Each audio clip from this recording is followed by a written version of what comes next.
Sementara itu, Saudara, Partai Demokrat kembali tegaskan tidak terlibat dalam polemik ijazah Jokowi. Pernyataan itu disampaikan Wakil Sekjen Partai Demokrat Afriansyah Nur usai temui Joko Widodo di kediamannya di Solo, Jawa Tengah. Kunjungan ini dilakukan tak berselang lama setelah Ketua Majelis Tinggi Demokrat Susilo Bambang Yudhoyono menyatakan dukungan untuk Presiden Prabowo. Siap, Bang Wamen. Wakil Menteri Ketenagakerjaan yang juga Wakil Sekjen Partai Demokrat Afriansyah Nur hari Minggu kemarin berkunjung ke kediaman Presiden ke-7 RI Joko Widodo di Solo, Jawa Tengah. Afriansyah menjelaskan, kunjungan ke rumah Jokowi dilakukan secara spontan. Ia mengaku tidak melapor ke Ketua Majelis Tinggi Demokrat yang juga Presiden ke-6 RI Susilo Bambang Yudhoyono. Afriansyah menyatakan pertemuannya dengan Jokowi membahas soal pemerintahan Prabowo Gibran, isu ketenagakerjaan, dan beberapa masalah lainnya. Afriansyah juga menegaskan soal sikap Demokrat yang tidak terlibat dalam polemik ijazah Jokowi. Ini pesan nggak untuk Pak Jokowi? Pak SBY, kebetulan saya tidak melapor dengan Pak SBY. Ini kan gosu. Saya tidak ada spontanitas saja, tidak ada niat untuk.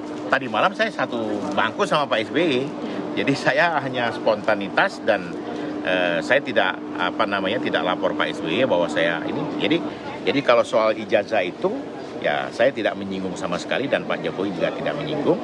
Dan kami kebetulan saya sekarang di Wakil Sekjen Partai Demokrat, Pak Jokowi juga saya diinfokan dan beliau juga sudah tahu bahwa Demokrat sangat tidak mungkin ya membuat fitnah atau lagi menuduh. Itu tidak wataknya Pak SBY, tidak wataknya Pak AHY, dan juga tidak wataknya Partai Demokrat. Partai Demokrat ini partai kaum intelektual, kaum agamais. Jadi kaum yang betul-betul menjunjung tinggi cara berpolitik yang santun. Kunjungan Afriansyah dilakukan tidak berselang lama setelah Ketua Majelis Tinggi Demokrat yang juga Presiden ke-6 RI Susilo Bambang Yudhoyono menegaskan komitmennya untuk mendukung pemerintahan Presiden Prabowo Subianto. SBY menyebut keberhasilan pemerintahan akan membawa kebaikan bagi rakyat maupun masa depan Indonesia. Kepada saya mendukung Presiden Prabowo.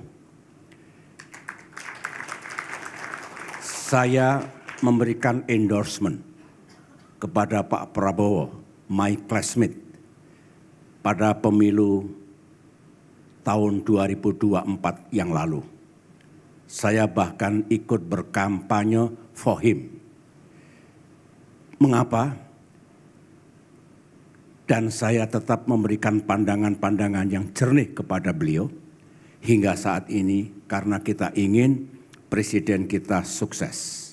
Cita-cita beliau itu bisa dijalankan karena good for our people, good for Indonesia, good for our future. Yang paling SBY saat ini juga menjabat sebagai chairman di Yudhoyono Institute. Lembaga ini sering menggelar forum dialog sebagai wadah tukar gagasan lintas sektor. Tim Liputan, Kompas TV.